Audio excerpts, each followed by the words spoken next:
실전 모의고사 문제풀이 시간인데요.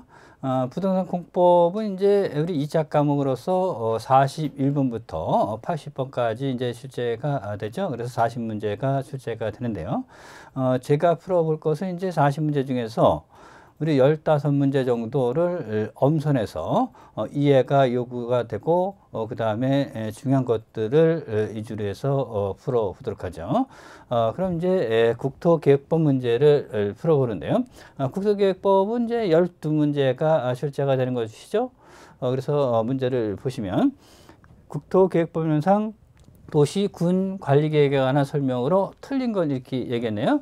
1번 보시면 도시, 군 관리계획 위반을 제한할 때는 하는 자는 기반시설 설치, 정비 또는 개량에 관한 사항을 제한할 경우에 대상 토지 면적 3분의 2 이상 토지 소유자의 동의를 받아야 된다. 여기가 잘못됐죠. 3분의 2 가지고 안 되고 5분의 4 이상 이렇게 동의를 받아서 우리 제한을 할 수가 있는 거죠. 우리가 이제 이 제한 제도가 우리 시험에 매년 출제하는데요.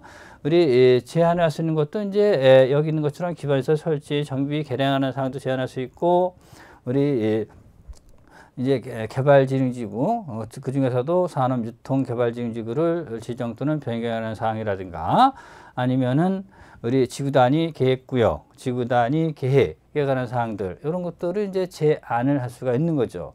근데 여기서 얘기하는 기반시설 설치, 정비, 개량에 관한 사항에 대한 제한할 때 5분의 4 이상 토지 소유자의 동의를 받아야 된다는 거. 그래서 1번이 틀리게 된 것이죠. 정답이 됐고요. 두 번째 보시면 수산자한 보호구역의 지정에 관한 도시군관리의 결정이 있는 경우에는 그 고시가 시작부터 3개월 내에 그 사업 또는 공사 내용을 관할 특별시장이라든가 광역시장, 특별자치시장, 특별자치도지사, 시장군수에게 신고를 하고 사업을 계속할 수 있다. 그렇죠. 우리가 수산자한 보호구역도 그렇고 시가와 조정구역도 그렇죠. 시가와 조정구역도 우리 도시군관리 결정이 있을 경우에는 우리 기득권을 보호하는데 그 대신 3개월 이내에는 이렇게 식으로 신고는 하고 계속할 수가 있다는 거죠. 그래서 2번은 옳게 된 것이고요. 세 번째 보시면 국가계획과 관련해서 국토부 장관이 위반한 도시군관리계획은 국토부 장관이 결정한다. 우리가 이제 결정권자가 원칙적으로는 우리 시, 도지사, 대도시, 시장이죠. 그 다음에 지구단위 계획은 이제 시장군수도 결정권자가 되는 것이 있고요. 그 다음에 이제 국토부 장관이 결정하는 도시군 관리계획이 4가지가 있죠. 꼭 좀 기억을 하셔야 되는데 지금 여기 나와 있는 국가계획과 관련해서 국토부 장관이 직접 위반한 것도 그렇고, 그 다음에 개발제한 구역 지정 또는 병행에 관한 도시군 관리계획도 그렇고, 국가계획과 연계된 시가 조정구역 지정 또는 병행에 관한 도시군 관리계획도 그렇고, 그 다음에 입지규제 최소구역 지정 또는 병행에 관한 계획과 입지규제 최소구역 계획에 관한 도시군 관리계획, 이것은 국토부 장관만이 결정하는 것이죠. 그래서 3번 옳게 됐고요. 네 번째 보시면 도로, 항만, 공항 등의 교통시설이 설치에 관한 계획은 도시군 관리계획에 속한다. 그렇죠? 우리 도시군 관리계획 우리 6가지는 꼭 좀 기억하셔야 되는데 도로, 항만, 이런 공항 등이 기반시설이죠. 그래서 기반시설 설치, 정비, 개량에 관한 계획은 도시군 관리계획에 속하는 거죠. 옳게 됐고요. 5번 도시지역의 축소에 따른 용도지역의 변경을 내용으로 하는 도시군 관리계획을 위반할 때는 주민 의견 청취를 생략할 수 있다. 그렇죠. 여기서 주의할 것은 이렇게 축소에 따른 우리 용도지역 변경할 때 생략할 수가 있지 확대할 때는 안 되는 거죠. 그래서 5번도 옳게 된 거네요. 다음 문제요. 국토계획법론상 용어 정의에 관한 설명으로 옳은 거 그랬죠? 1번에 도시군계획은 광역도시계획과 도시군관리계획으로 구분된다. 광역도시계획이 아니라 도시군기본계획이죠. 도시군기본계획과 도시군관리계획으로 구분되는 거죠. 그래서 1번 틀린 것이고요. 두 번째, 지구단위 계획이란 도시군 기본계획 수립 대상 지역의 전부에 대해서 토지 이용을 합리화하고, 여기서 이제 전부가 아니죠. 도시군 기본계획도 그렇고 도시군 관리계획도 그렇고 수립 대상 지역의 일부죠. 전부가 아니라 일부에 대해서 하는 거죠. 그래서 원칙적으로는 도시군 계획 수립 대상 지역 일부다. 그러니까 도시군 계획은 방금 여기서 1번에서 나온 것처럼 도시군 기본계획과 도시군 관리계획으로 구분된다 그러니까 여기 도시군 기본계획 수립 대상 지역 일부이라도 맞는 거죠. 도시군 관리계획 수립 대상 지역의 일부이라도 맞는 거죠. 도시군 계획 수립 대상 지역의 일부 그래도 맞는 것이고요. 근데 여기서는 전부 때문에 틀린 거죠. 일부 그래야 되는데. 그래서 일부에 대해서 토지 이용 합리화한다든가 기능을 증진시키고 미관을 개선하고 양원 환경을 보호하기 위해서 우리 체계적 계획적 관리를 위해서 수립하는 도시군 관리 계획이죠. 2번 틀렸고요. 세 번째, 개발밀도 관리계획이라는 것은 개발로 인해서 기반시설이 부족할 것으로 예상은 되나 기반시설을 설치하기 곤란한 지역을 대상으로 건폐율이나 용적률을 완화하여 적용해서 지정하는 구역을 말한다. 완화가 아니라 강화죠. 강화. 그래서 우리 시행령, 대통령령으로 용적률을 50% 이렇게 강화를 해서 기반시설을 확보하겠다는 것이 개발밀도 관리 구역이죠. 그래서 3번도 틀렸고요. 4번 보시면 도시군 계획시설 사업은 도시군 계획시설을 설치한다든지 정비하든지 개량해가는 사업을 말하는 거죠. 이게 옳게 됐네요.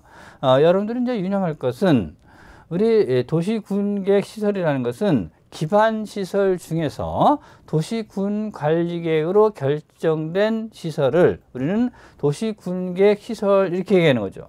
만약에 시험에 도시군계획시설 사업이라는 것은 기반시설을 설치, 정비, 개량하는 사업을 말하는 이러면 틀린다는 거죠. 그래서 도시군계획시설을 설치, 정비, 개량하는 사업을 이제 도시군계획시설 사업 이렇게 얘기하고요. 도시군계획시설 사업도 도시군계획 사업의 일종이죠. 우리가 도시군계획 사업이라는 것은 지금 얘기한 우리 도시군계획시설 사업, 그 다음에 도시개발법에 의한 도시개발 사업, 그 다음에 도시정비법에 의한 정비사업을 우리는 도시군계획 사업 이렇게 얘기하죠. 그래서 용어가 이제 비슷한데 그거를 혼동하지 않게 반드시 정리가 돼야 되고요. 5번 보시면 용도지구에 대한 정의네요. 용도지구라는 것은 용도지역의 행위제를 강화하기 위해 시장군수청장이 도시군관리에 결정하는 지역이다.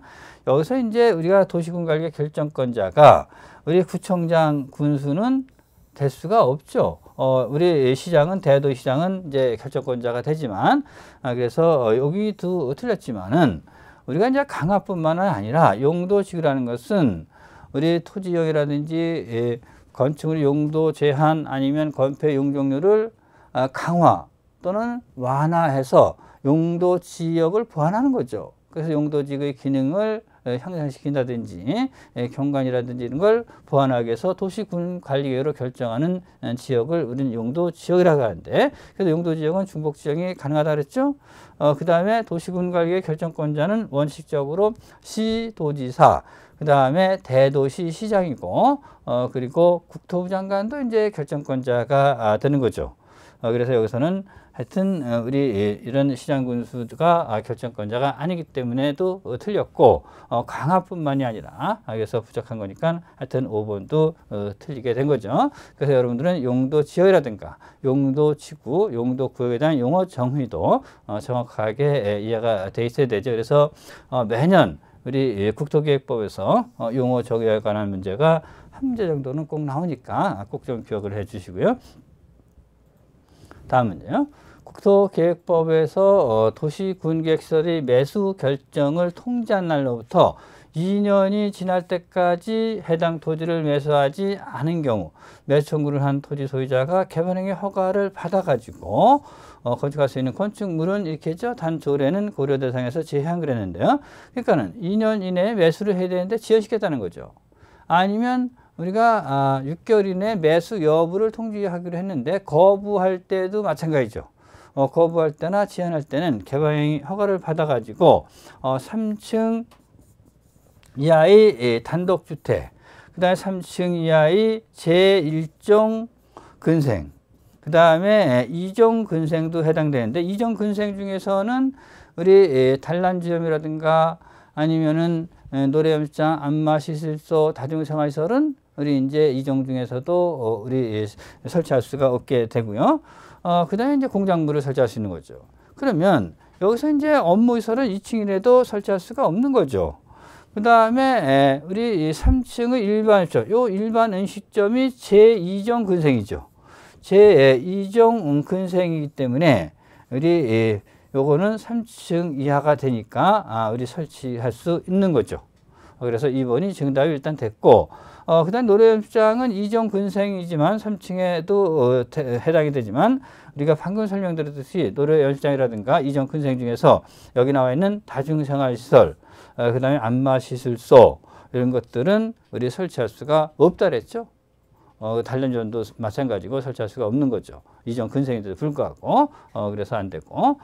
그 다음에 이제 단독도 4층은 안 되는 거죠. 3층 이하의 단독주택이 허용이 되는 거죠. 그러나 단독주택에도 우리 다중이라든가 다가구 공간은 설치할 수가 없게 되고요.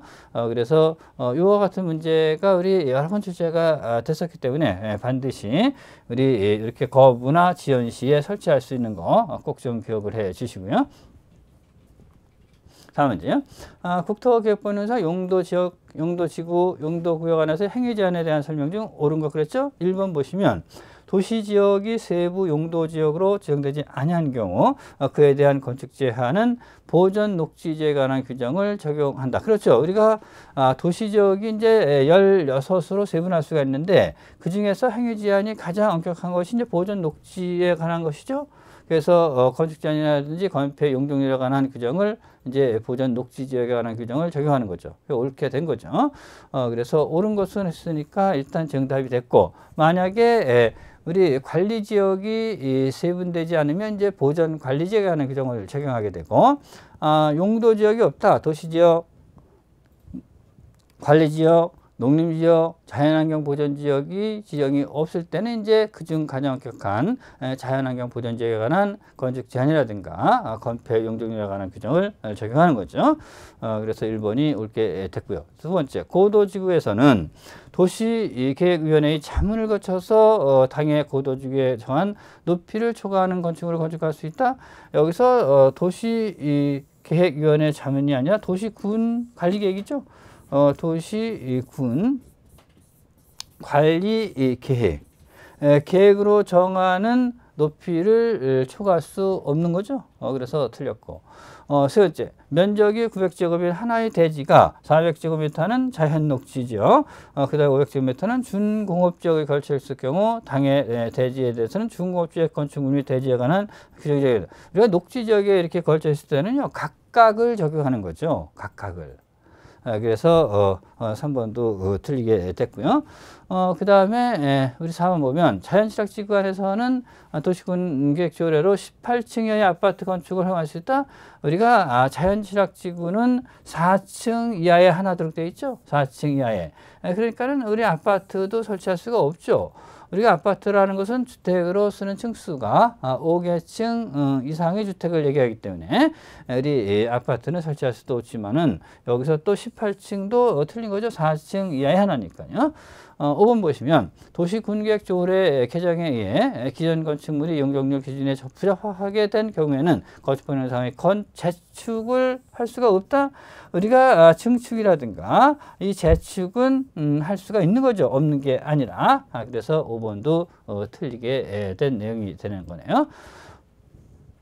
그래서 이 문제는 이제 옳은 것은 했기 때문에 1번만 옳게 된 정답이 된 것이죠. 다음 문제. 국토계획본에서는 도시지역 외의 지역에서의 지구단위 계획구역에 관한 설명이다. 틀린 것을 그랬죠. 우리가 이제 지구단위 계획구역은 도시지역 내에다 지정할 수도 있고 도시지역 외에다가도 지정할 수가 있죠. 우리 과거에는요. 우리 제1종도 있었고 제2종 지구단위 계획구역이 있었는데 우리 제1종은 도시지역 내에, 그 다음에 제2종은 도시지역 외에다가 지정했었는데 이제 1종, 2종 그런 개념을 없애고 도시지역 내와 도시지역 외 이렇게 해서 우리 지구단위 계획구역을 지정하게 돼 있죠. 그래서 여기서 이제 틀린 것 그랬는데 1번에 지구단위계획구역은 국토부 장관이라든가 시도의사 이런 시장군수가 계획관리지역 또는 개발진흥 등을 대상으로 지정할 수가 있는 거죠. 그래서 여기서 시장군수도 지정권자가 된다는 것을 유념해 주시고 두 번째 계획관리지역에서 아파트 건설 계획에 포함된 경우 일단 토지 면적은 30만 제곱 이상으로 해야 되는 거죠. 옳게 됐죠. 세 번째, 지구단위 계획구역에서는 지구단위 계획으로 당해용도지역 또는 개발진흥지구 적용되는 건폐율 150%, 용적률은 200% 내에서 완화 적용할 수가 있게 되는 거죠. 옳게 된 거죠. 그 다음에 이제 네 번째 지구단위 계획구에서는 지구단위 계획으로 건축물 용도, 종류, 규모 등을 완화해서 적용할 수가 있고요. 5번에 보면 개발진흥지구, 여기서 계획관리지역에 지정된 개발진흥지구는 제외하게 되고, 지정된 지구단위 계획구역에 대해서는 공동주택, 즉 연립주택은 허용이 된다? 허용되는 게 아니죠. 우리가 연립주택과 아파트는 허용되지가 않는 거죠. 그래서 여기서는 우리 허용된다 하니까 5번이 틀리게 된 정답이 된 것이네요. 그래서 국토개혁부에 관한 문제를 살펴봤고요.